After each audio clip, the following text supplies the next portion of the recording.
NBI kami. Ha? Ano to? Raid? Walang drugs dito! Hindi drugs ang hinahanap namin. Sino? Ako lang ang tao dito. Ako lang. Uy! Sandali lang! Wala kayo! Ay! Uy!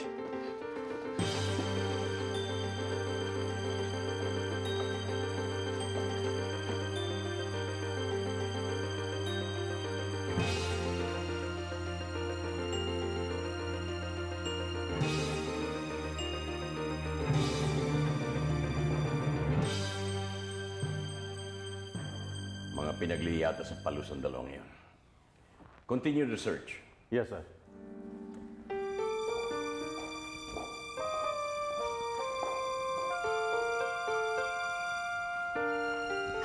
Palpak na naman si Amanda. Pero plus points pa rin yun kay Amanda, Mami. Dahil kahit pa konti-konti, nagkakaroon ng resulta yung search niya. Wala na tayong problema doon sa mag-inang Alicia. Pati siya pinanggigigilan ni Leandro ngayon. Alam niyo, Mami, ang dami kong utang na sinisingil kay Charina. Sayang lang, hindi natuloy yung pagkaloka ni Lucinda eh.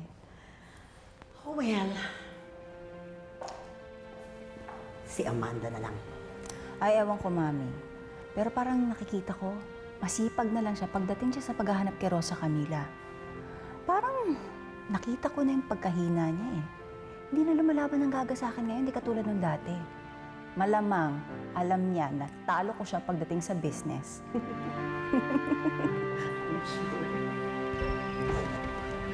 Tuloy po kayo. Ito po yung kwarto niyo. Kung may kailangan po kayo, tumawag po kayo. Ito po yung susi. Thank you. Salamat.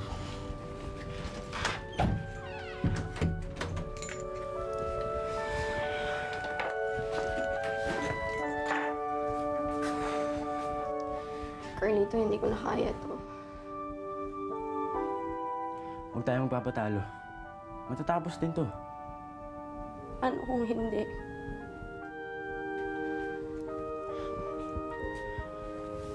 Ano ba gusto mo? Balik kita doon sa pamilya mo? Alam mo, madali rin to para sa akin. Hindi rin ako sanay mabuhay ng ganito. Patago-tago. Rosa Camila, dadalawa na lang tayo. At mamamatay muna ako bago ka nila makuha sa akin. Paglabo mo naman ako, Rosa Camila.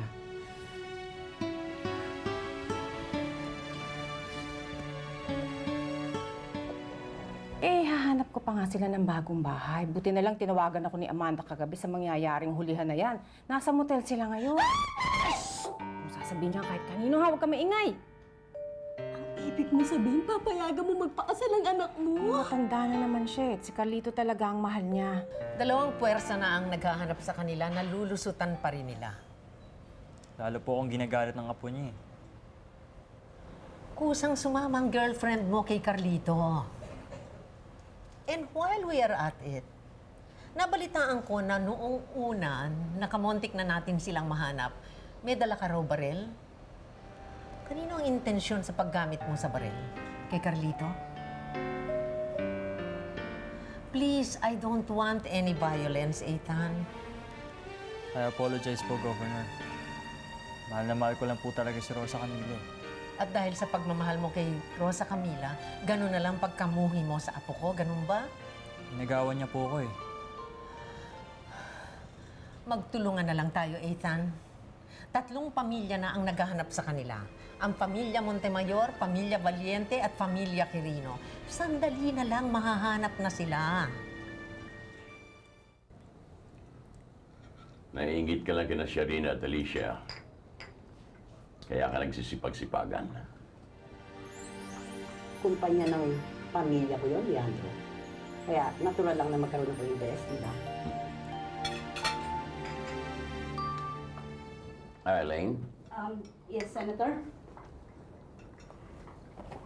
no mix-up this time, I hope. Yes, sir. You're scheduled for the day, sir.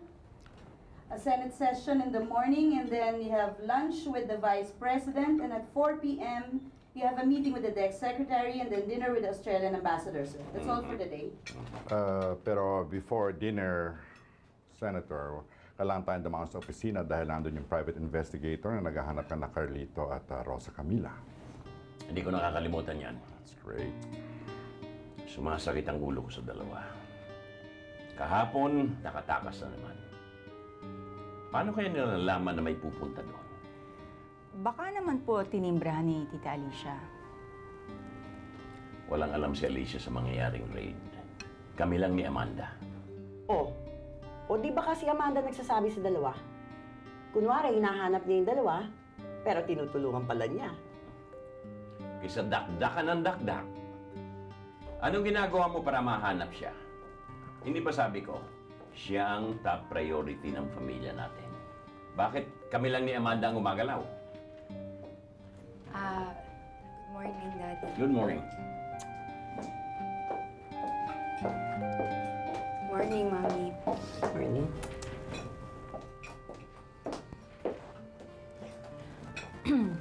Don't tell me papasok ka ng opisina, ganyan na itsura mo.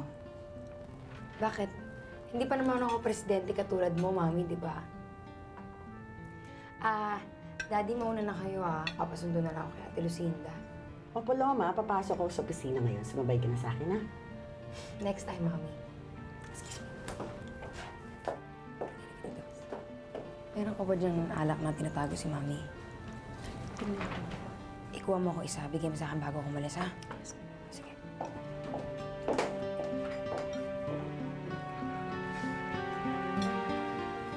Alam mo, Ma, I'm having second thoughts on my change of career. Well, Amanda, alam mo naman hindi ka kikita ng bilyon-bilyon dyan sa pag-aabogada mong yan. Sa atin na rin naman to ba't pa ako makikialam? Mas exciting pa nga yung paghahanap kay Rosa Camila. Eh, paano na yung pangako mo na hindi tayo magpapaapi pagdating sa hatian ng pera? Mami, ako nang bahala lumabang para sa atin.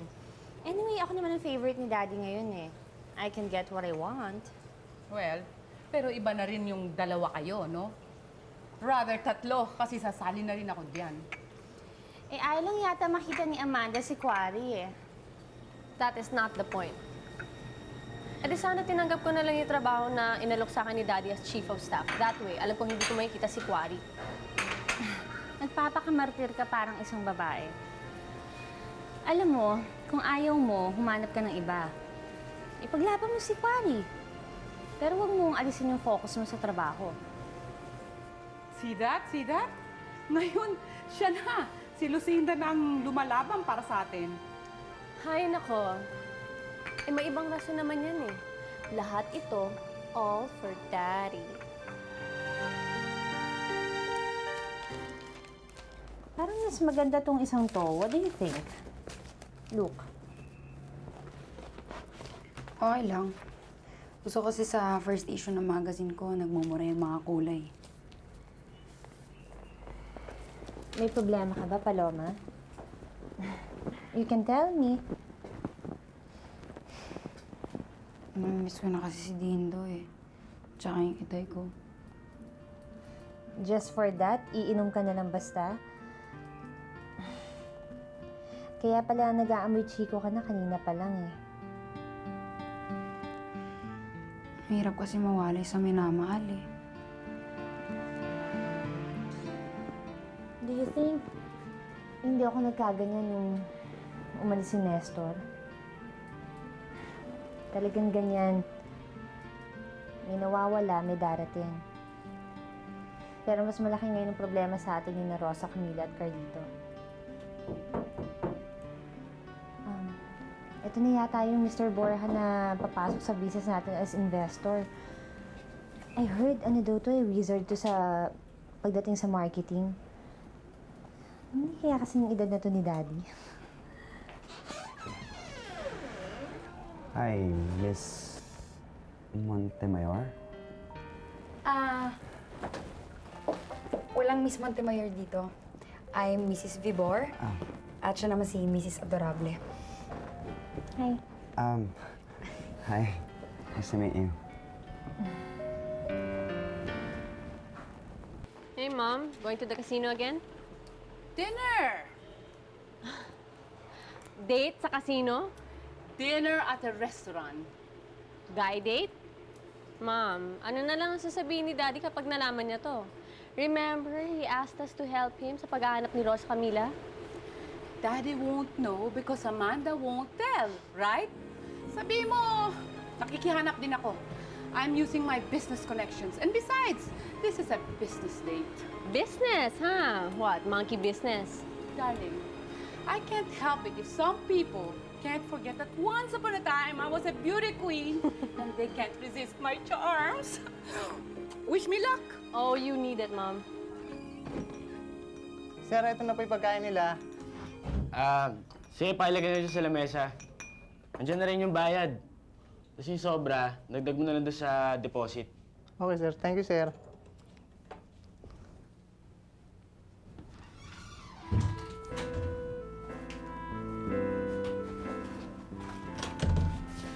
Carlito, baka naman sabihin ng waiter. Parati na lang tayo nasa CR pag order tayo ng pagkain. Di ba, di mag-isip sila ng masama, no? Kaysa makilala tayo. Kaya, ano nga pala sabi ni Tita Alicia? Bukas daw ng gabi makipagkita tayo sa kanya sa may park.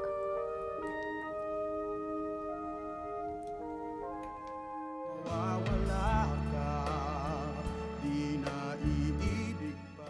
Mawawala ka, di na iibig pa. Pumunta ka dun sa kanila, hindi mo naman ako isinama eh. Saka na, no? Papayagan mo na magpakasal yung dalawa? Huwag po sabihin sa akin ko kontra ka na naman sa akin. Ikaw may sabing sinisikil ko silang dalawa eh. Tapos ngayon binigyan ko ng laya. Yan na naman ang mga tanong mo. Alam mo, ikaw masyado ko na nagiging pikon. Tinatanong ko lang kung ipapakasal mo nga sila. Oo, dahil silang nararapat magpakasal. Hindi si Phoebe kay Carlito o si Ethan kay Rosa Camila. Alam mo, kapag nalaman na naman to ni Senator, patay ka na naman. Alam na niya. Isang oras nga kami nag-usap sa telepono, no? Masasabi ko, wala akong alam tungkol sa balak nila. Alam mo, hindi marunong umintindi si Senator pagdating kay Rosa Camila. Kung kilala lang lahat niya ng Westfield sa Pilipinas, baka sinabihan na niya to. Kailan mo nga ako isasama sa kanila? Pag marunong ka na magtago ng sikreto, Angie. Sumagot ka naman. Si Carlito? Hindi. High school friend ko. May kailangan kasi ako eh. Nakakainis ka, hindi ko makontak eh. Okay, what about Carlito? Nagte-text pa ba siya? Oo naman. Yun nga lang, paminsan-minsan na lang. Kinukumusta ka nga niya eh. Pwede naman niya akong kumustahin sa cell ko eh. Alam mo, Guada, hindi ko na kaya.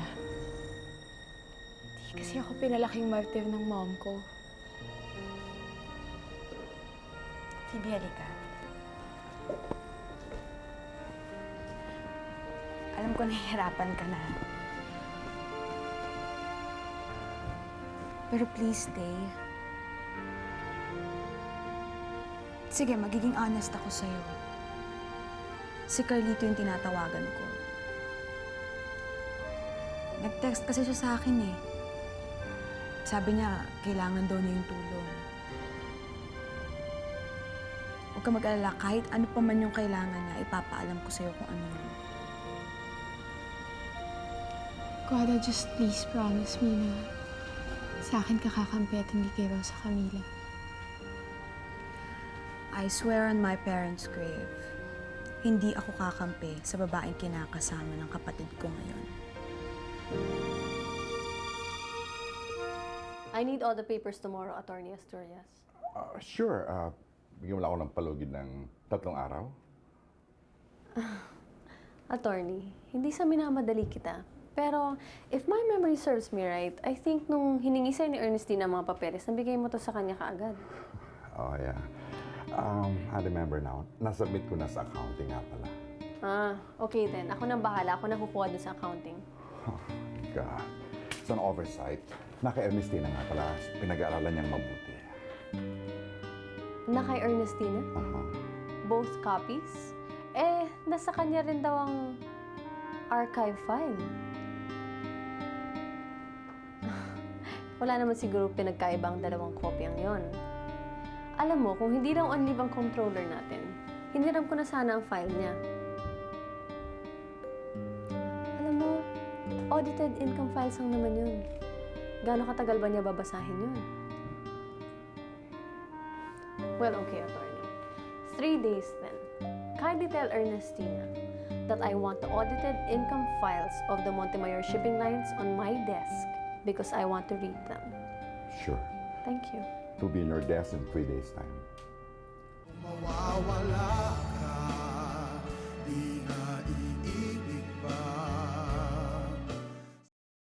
Kung mawawala ka, di na iibig pa.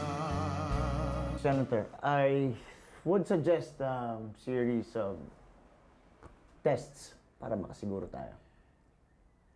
Kailangan mo ma-confine sa hospital for this purpose? I'm afraid so. Yes, sir.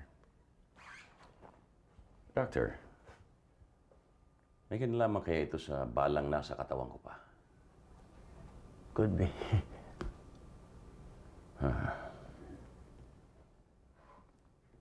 Meron lang akong hiling sa iyo. What is it? Ipagpapatuloy natin ang mga test. Yes, sir. Pero ayokong lalabas sa opisinang ito ang nararamdaman ko. That could be real. Shaking that? This is, it's too Filipino. In fact, hindi ko nga maintindihan kung women magazine ba to? Teen magazine? O baby magazine? Hindi pwede yan. Pero, now this one is very feasible. Magandang layout niya. It has travel, women's issue, fashion. That's something that all advertisers are looking for. Maganda yan.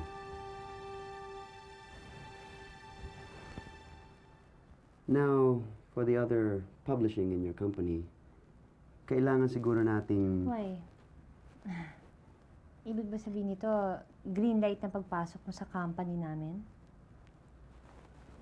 Oh, for sure. Bukas na bukas din, ipaayos ko mga papeles sa bangko. Partners? Partners, Mr. Borja? Can I call you Lucinda? What should I call you? Billy Boy? Ang bata mo tignan eh. Billy Boy. God, it's been years since someone called me that. High school pa siguro ako nun. As you can see, I'm a big boy now. Yeah. Dindo, dito mo magpatuloy yung pag-aaral mo. Lumaban ka. Wala na nga si Itay, wala ka pa. Ayoko naman matulog ka at pero Sinda, tinan mo, naloka sa paghanap kay Kuya Nestor. Pwede bang card dito? Eh, ma'am, cash lang po. Ah, sige. Tinan mo nga ngayon, natututo na ako uminom. Nadidepress kasi ako eh. Wala kasi dito para damayan ako. Sige na, please, Dindo. Umuwi ka na. Ha? Kung hindi, please naman. Dindo, hindi naman pwedeng ganito na lang tayo palagi. Ano ba? Paloma? Rosa Camila?